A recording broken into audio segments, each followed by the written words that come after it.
在写这篇文章之前，我认真想了想自己是以什么身份和立场，因为文章一发，不出意外会冒出很多臆想客来过度解读，恣意放大某个信号了。那么我在此暂且定义自己为一个喜欢肖战的人吧，因为论起粉丝，我不太够格，没有做多少贡献；论起路人，又比他们多喜欢一点，也贡献了部分流量。的确，不要捧杀，这么简单的要求，我们做到了吗？喜欢一个人要懂得分寸，只要活在这个世俗的社会里，享受了粉丝带来的红利，必定也要起到引导、督促和标杆的作用。那么亲爱的粉丝们，我们能不能给自己喜欢的人肖战一点点空间，让他自己决定很多选择呢？粉丝的力量固然强大，却也常常好心办坏事，一不小心就帮了倒忙，所以大家只要安静的支持他就好了，相信肖战能够布局好自己的事业，一步步变得更好。喜欢一个人要有所顾忌，打破了距离感的喜欢会怎样？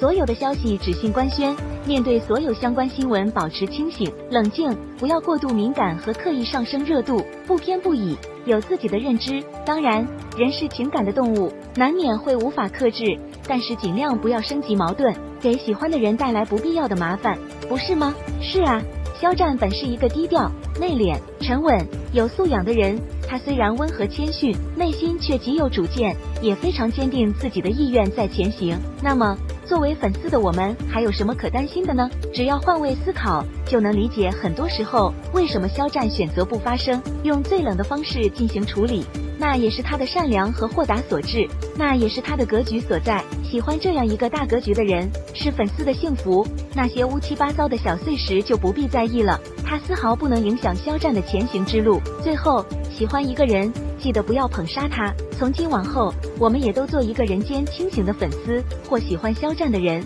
不打扰，不添乱。